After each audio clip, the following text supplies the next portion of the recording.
Hi everyone, in front of me I've got OPPO Reno15 FS and let me share with you how to virus scan your device.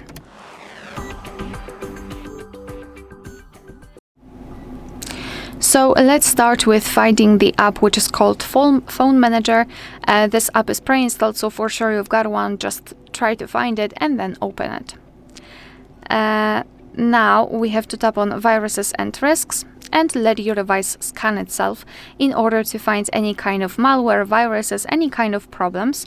So be patient, do not pause it, do not turn it off, just wait until it will be finished. After the scanning, your device will show you the results. So here we've got the information that in my case everything is all right. However, if your device will find any kind of viruses, any kind of risks, it will show you the information about them. Moreover, it will show you the steps that you need to take in order to get rid of the risks. Alright, so that will be all. Thank you so much for watching. Please hit the subscribe button and leave the thumbs up.